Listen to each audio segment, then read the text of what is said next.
Good morning, everyone. Welcome to the Rangers Reviews morning briefing on August 30th. Sorry, we're a little bit late this morning here as we are Monday to Friday. Sometimes we're a couple minutes late, Craig, but we are always here. Good to be joined by Craig Vickers as ever. Craig, how are you?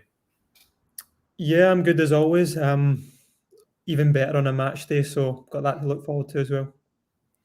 Yeah, Rangers Queen of the South tonight in the Cup. Probably an occasion, a chance to see lots of the young team, as it were, at Ibrox, expecting a good crowd, and we'll get right into that. We'll just tell you right at the start, folks, about our sponsors. Football prizes at the moment. You can enter online and win a signed Paul Gascoigne custom Rangers shirt. There's also lots of additional prizes you can enter for just $3.95. The link is in the description. But also, as we did yesterday, we'll be picking out one comment for a free entry. We'll do that at the end of the show. But yeah, that's a decent prize. Wouldn't mind that on my wall. So go over the link in the description, football prizes, and you can enter that for just $3.95. Right, Craig, let's get into it then. Rangers versus Queen of the South tonight. A comment here saying, wonder if the likes of Fashion Sakala will be deemed worthy or a run-out.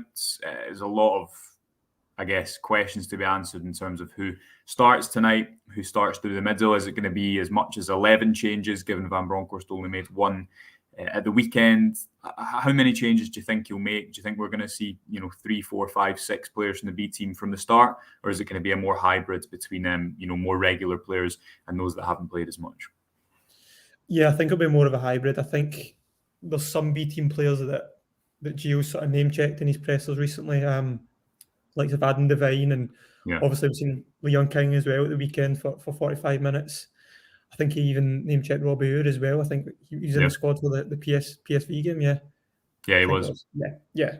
So I imagine we'll see them. Maybe Ure from the bench, but I imagine we'll see Devine and King from the start. I imagine we'll probably see, in terms of players from Saturday, I imagine we'll see the likes of Golds and Still. He's an ever present, and we're obviously sort of short at centre back in terms of injuries, and obviously Suter's still missing. So imagine we'll see that. Imagine we'll see maybe one of Jack or Davis.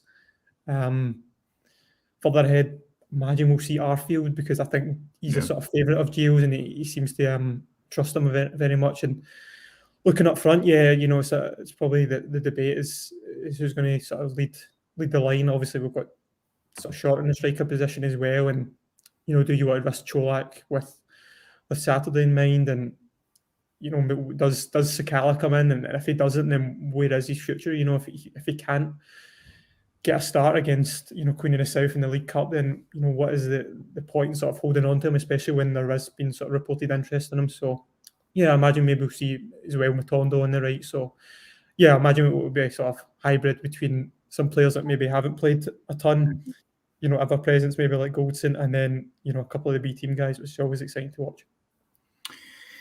Yeah, I mean, Sakala's, I guess, one of the main talking points tonight. I agree with you. Imagine it'll be Al McGregor in goals, Adam Devine at right back, probably still Connor Goldson because he plays every game, and Rangers, as you say, they don't have many fit centre-backs at the moment, so probably going to be Goldson and Leon King, who I thought acquitted himself very well, looked comfortable in the ball in the second half against Ross County on Saturday. Ridvan Yilmaz surely starts at left back, Craig. An opportunity to see a bit of him. We've only had 60 minutes from the start and a brief cameo away in that was in Belgium a while ago now. A good opportunity for him to get some minutes under his belt, you'd presume, tonight. I'd be very surprised if he's not in from the off. Yeah, pretty much certain that he'll start. Obviously, we don't know what goes on behind closed doors in terms of how ready he is, and I imagine there's obviously a reason that he's played so few minutes. Obviously, wouldn't say he struggled in that. I think it was the Kilmarnock game, but he did look like he was still trying to settle, and it's obviously difficult for a young kid to come over here and not speak English, and there's obviously not many, or if any, Turkish speakers in the squad. So it's a case of putting yourself in his shoes. If you were going to Turkey and you couldn't speak the language, so it is difficult. But I imagine this is a great opportunity for him. We'll obviously have loads of the ball, 70+% possession, so there's a lot of time for him to show what he can do. But yeah, I imagine we'll see him from the start. Lots of really good talking points coming in, so thanks everyone for that. Scott Walker makes a point that it's a good point. Should we not be using McCrory in these types of games? Obviously, I said McGregor presumably starts in goals because he's, I guess not the number one at the moment. But I guess you have to see what the value is in that as well. Robbie McCrory will want to play football. I think it'll be very revealing to see who starts in goals tonight. And on the topic of goalkeeper, Ross gets in touch to say a great article about John McLaughlin. Craig, I said he was a big part of our first goal on Saturday when he managed to beat the press in his 6-yard box. He's so important for our build-up. Yeah, that's a wider conversation about how Rangers have kind of improved in that area over pre-season.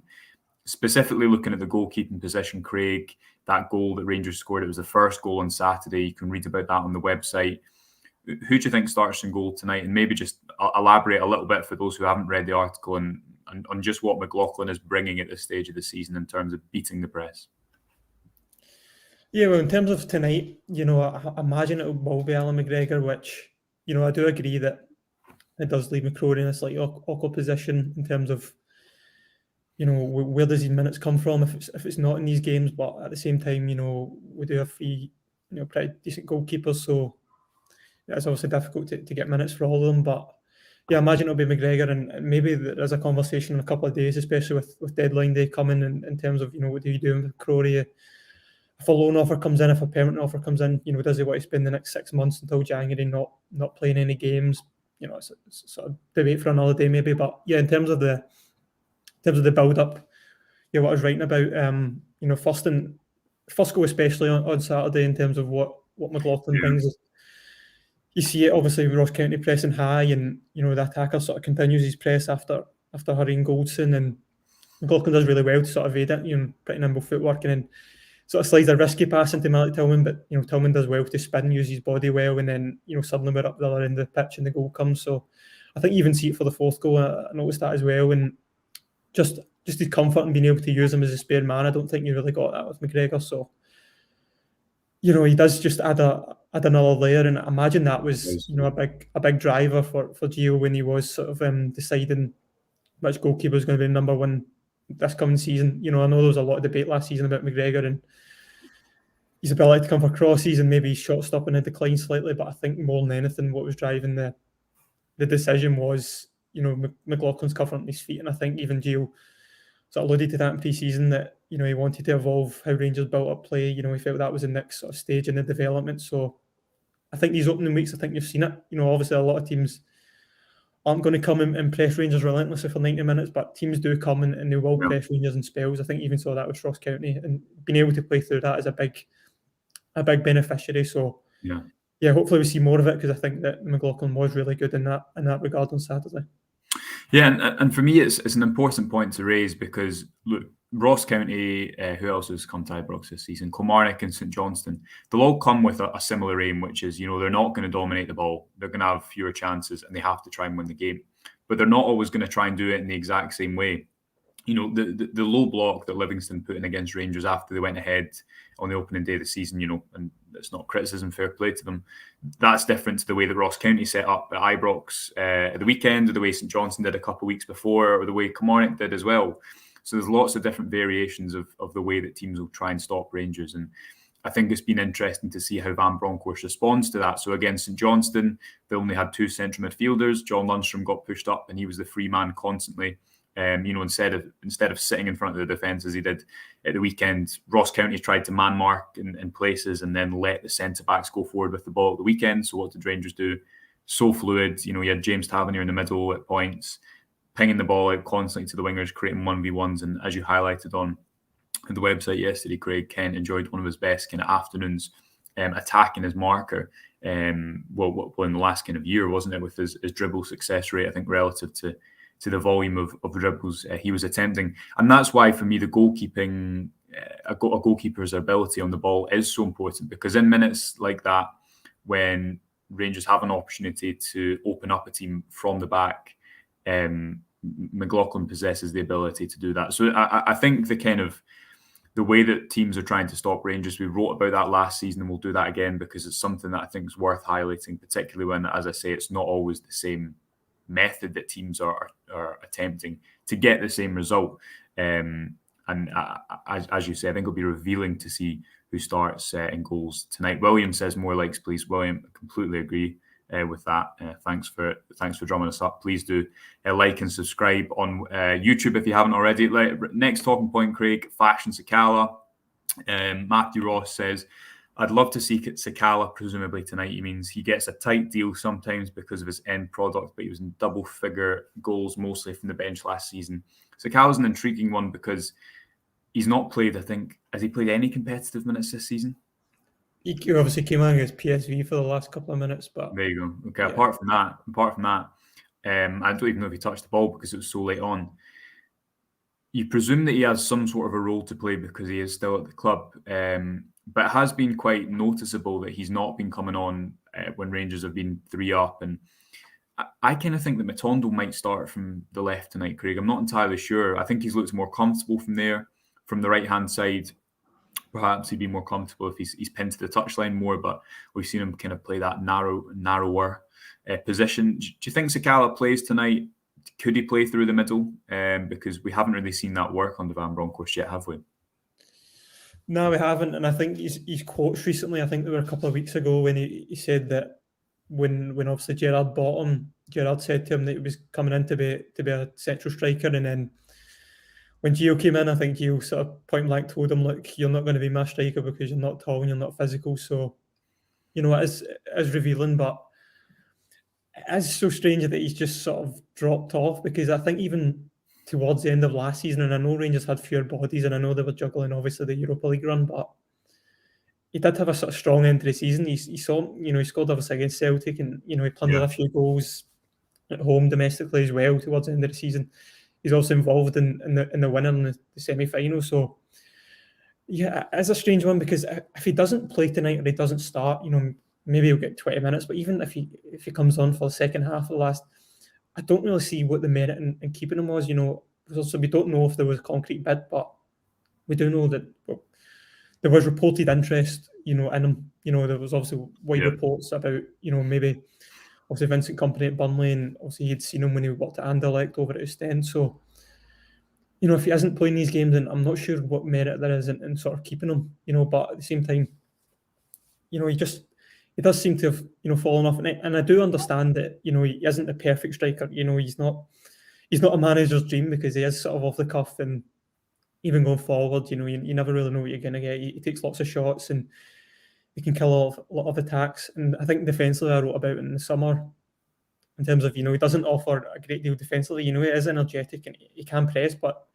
in terms of his defensive intelligence, I think it's lacking sometimes. I think even if you go back to the 1-1 with Celtic last season, and the goal they scored, that pretty much comes from Sakala switching off and Tavernier's left 2v1, and then suddenly they're in the box, and they can swear a score across. So I do understand that Gio maybe doesn't trust him in these big games, but I do agree with your point. When Rangers are 2-0, 3-0 up, then I don't see why he isn't coming on. And I think the fact that he isn't coming on suggests that he is so far down the pecking order that it comes back to the point about what merit is it in keeping him. And especially tonight, if he doesn't start, then I think in these last few days of the window, then people will be saying, why are we sort of keeping? Obviously, Rangers got him for nothing, and they could flip him for a profit at the end of the day. So yeah, it's going to come down to what is the point in keeping him. There was also the game against Motherwell, the 3-1 game, where I thought he was very effective in that second half, but it's always been kind of off the left. He's a direct runner, everything we've said before, a little bit unpolished, but quite effective at points. His goals per 90 for his minutes he played was pretty decent off the top of my head. I can't remember exactly what it was. But yeah, another one I think that will tell us if he starts on the left tonight with Matondo on the right, what the kind of future holds, because obviously as well as this being Queen of the South tonight, there's only a couple more days until the transfer window closes, so we'll be on top of any ins and outs. And with that, one of the rumours that's been circulating is Ross Barkley. It's an interesting name here, which I'm not going to read out because it's quite long. Will Ross Barkley sign for Rangers? I think this is something that circulated on the internet yesterday. Probably there'll be a lot of clubs interested in Barkley because he's been released by Chelsea, so he's available on a free transfer. I think he's 28 years old. Obviously, a player that was very highly rated when he was younger. Probably suffered a lot from injuries, which have taken away his maybe explosiveness and his pace and power that made him such a standout in that attacking midfield role early on at Everton. Do you see this as a likely move, Craig, Ross Barkley? I mean, my initial reaction to a move like this, I think, is probably, it's easy to draw parallels with the Aaron Ramsey deal, where a player who's maybe suffered a bit from injuries would cost a lot of wages, and probably isn't at the peak of his powers, is linked to a move. Would you rather Barkley? Would you rather a player like, a younger player in midfield who Rangers will get the best years out of? Yeah, I think you would probably lean younger. I think obviously a lot of fans are sort of scarred by the Ramsey experience, and I don't think that there are sort of immediate parallels between Barkley and Ramsey. I think that one thing that obviously Barkley has lost, especially when you think back to his days at Everton, he has lost, as you say, a lot of that speed and explosiveness and that sort of athleticism that sort of marked him out, mostly because he has been dogged by injuries and he hasn't played an awful lot of football, especially last season for Chelsea. I can't remember his appearances, but probably in single digits. So yeah, I think if you are Rangers, then you do want to maybe invest in someone more permanent, and I think that fans will look at that. And I think fans will look at the fact that Champions League qualification was secured last week, and the financial rewards that come with that, and they may view obviously Barkley becoming a free agent. I know he'll be coming in significant wages, but they may view that as sort of penny pinching in a way. And I think Rangers maybe could frame it better if Champions League qualification wasn't secured. But I think now that fans know that they have unlocked this sort of treasure trove of cash, that you do want a more permanent solution, and you do want a younger solution, in that position. I do understand that I think Barkley's still got something to offer, especially at the level, sort of Scottish Premiership level. But yeah, I think you're looking for someone younger that you can invest in, and you can, 3-4 years down the line, flip for profit as we have been able to do with Bassey. So yeah, I do, I'm reluctant to sort of draw the comparison with Aaron Ramsey, but I do think that Rangers are in a position where they can look for someone more permanent and someone that they can invest in a younger player. And it's always the caveat with these conversations is the kind of narrative of, it's not worked for other clubs, but it could work for us. And that you obviously have to always caveat that with the likes of a player like Barkley, just as it was with Aaron Ramsey, will have such quality. But I guess it is looking at what type of deal you want to bring into the club. I'd be surprised if that was something that materialises. And I'd also imagine he has offers down south. I mean, I've seen a few comments there that maybe he doesn't actually have the worst injury record. That's, I'm not too clued up on that. And he's suffered more from the players in front of him at Chelsea. But you'd imagine he would have offers down south as well. So it'd be interesting to see if there's ins and outs movement in the transfer window before the close of play in 2 days' time now. It's Thursday night, isn't it, Craig? Yeah. Rangers obviously now in the Champions League, so you'd imagine that changes something. But no news as of yet. We'll just finish off with a couple more points about tonight. Zach Lovelace, maybe a call up for Zach Lovelace tonight would be sensible, as we are very light in the striking department, says Greg. Roy agrees, saying, what about Lovelace starting up front tonight with Sakala on the left? Simon says, would love to see McCann if he is available. I don't think Zach Lovelace starts, but I'd hope that he's in the squad. Craig, I don't think he's miles off first team level at the moment. But as you say, Robbie Urol was on the bench away in Eindhoven, wasn't he? Could you see him playing a part? Obviously 16, but he's already played first team football for Millwall, hasn't he? Yeah, and I know about him a couple of weeks, and I think everybody's excited by him. We've all watched him at B team level, and we've seen his goals, and we've heard obviously David McCallum sort of rave about him and his technical quality. So imagine we'll see him in the squad. I don't imagine we'll see him from the start. I think Gio may view it as him being too early, and I think he will want some consistency in that striking department, a bit more experience, and someone that is reliable, because I think we'd all love to see sort of the B team trotted out for these games, but they can be the difficult teams sitting in, and you do need a bit of experience, and you do need some more older heads to sort of keep those standards high. So yeah, I'd love to see him. Hopefully that Rangers can get in a position maybe in the first half or early in the second half where we can see him off the bench. Same applies to sort of Charlie McCann, and I think he's highly rated as well. I think you saw what he brought in pre-season. he's obviously been name checked a couple of times by Gio, and obviously as well, it's a shame that we're not seeing Alex Lowry. I imagine if he was fit, then would see him from the off. This is definitely a game that Gio would throw him into. So yeah, hopefully we do see Lovelace. I think everyone's excited by him. I think this is the sort of level that he can play at. He's obviously played at championship level. He also didn't play a huge amount of minutes for Millwall at championship level, but he was involved in the team. He did get minutes here and there. So yeah, hopefully we do see him because he's a hugely talented player. Yeah, absolutely. Lots of content over on the website for you as ever this morning, folks. We have an article, myself looking at Tillman and Lawrence, maybe just quickly worth speaking about them before the close of play, Craig. What they brought as a midfield pairing, the attacking balance and the attacking threat they provided. But watching it back for me, Craig, watching the game back, I hadn't realised quite how much Tillman had kind of dropped into that pocket when he needed to. No, it wasn't that regular, but when he needed to next to Lundstrom, whether that was if Lundstrom was beaten 1v1, because that can happen at points, whether it was when he needed to help progress the ball, as was the case for Rangers' first goal, as you highlighted earlier on in the show. I think that has to be the model going forwards, and maybe that's the area of the pitch that Rangers just need a little bit more depth in, because they don't have, looking at those two attacking number 8 positions tonight, as you've said, there's not lots of players behind them, particularly with Hadji and Lowry injured tonight.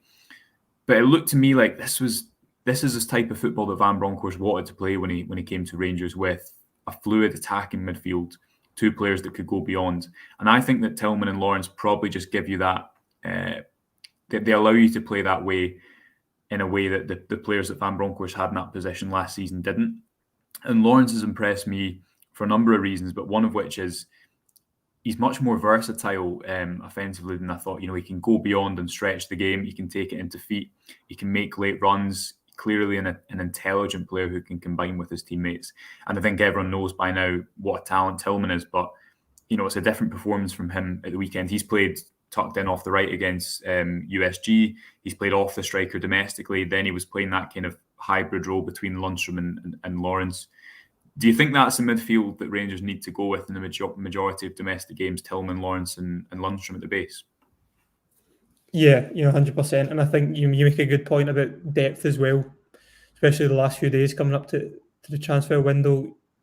When you look at the midfield department, they are sort of stacked with Gerrard type players in terms of, there's a lot of behind the ball players, but there's not a lot of ahead of the ball players. And I think you even seen again, on Saturday with Tillman, and his flexibility there. It is sort of variable, like in terms of the roles that he's played, and he has played tucked in off the right, and he obviously on Saturday he did play that hybrid role that Aribo often played, where if Rangers were sort of outnumbered when they were trying to build, and Aribo could drop in and he takes the ball well and he carries it in that sort of left half space. And I think even saw that with Tillman. I think even when you saw it with Lundstrom goal, the benefits of having 2 attacking midfielders in terms of both what to attack the box, and you saw with Lundstrom's goal that you had 5 players in the box and Ross County were pinned in, and then that leaves so much space at the edge of the box for Lundstrom to stride in. And I think even saw that. I think it was the St Johnstone game when Lundstrom had those.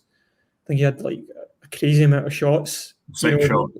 Yeah, that's the upside benefit, is that when you get these bodies in the box and you've got Tavernier attacking the back, teams are camped in, and then you can get players around the edge of the box, and these, he's obviously Lundstrom's a very good shooter from the edge of the box, left foot, right foot. Same with Lawrence as well. So, and I think you make a good point about Lawrence as well. I think when he came in, everybody thought that Rangers are signing this goal scorer, and we attack the box, and we make these late runs, but on the ball as well, he links so well. I think you even saw his intelligence for the 4th goal, and then just leaving it. And again, even going back to the 3rd goal, he's combining with Kent. So I think Lawrence has been sort of fantastic, and I think obviously a lot of the focus has been on how good Tillman's been, but I think Lawrence has been equally as good, and that has to be the template going forward, because there is such a huge upside to playing those 2, especially in domestic games when Rangers need goals, but they also need to perform well. So Yeah, absolutely, and I'll put it on Twitter at some point, but Lawrence's shot map is hilarious so far, because he's either got shots from 55 yards, miles and miles away from goal, or it's around the 6-yard box. So he seems to be one extreme to the other. But already, I think you're seeing the benefit of at times mixing it up and having a shot from the edge of the box. Although a lot of managers maybe don't want that these days. And as you say, Lundstram. I mean, Lundstram seems to prefer his left foot from the edge of the box compared to his right foot. But yes, certainly looked an effective midfield at the weekend. Right, we're going to leave it there, Craig, because we've got some stuff to get through before the game tonight. I'll be at Ibrox with the pre-match and post-match briefing, folks. Remember, you can go over just now, subscribe on the website, just £2 for 2 months. If you can support us that way, that'd be fantastic. You get all the articles that we speak about every single day, loads and loads of content. Remember, you can enter into the framed Gaza signed Rangers shirt. Manage that as well with the link in the description. I'm going to give question of the day to a good friend of the show, Ross, for raising a good point about John McLaughlin. So Ross, if you just DM the Twitter account with your email address, we'll get you entered in that competition. That'll do it today, folks. We'll speak to you tonight of the game or tomorrow morning. Until then, enjoy the rest of your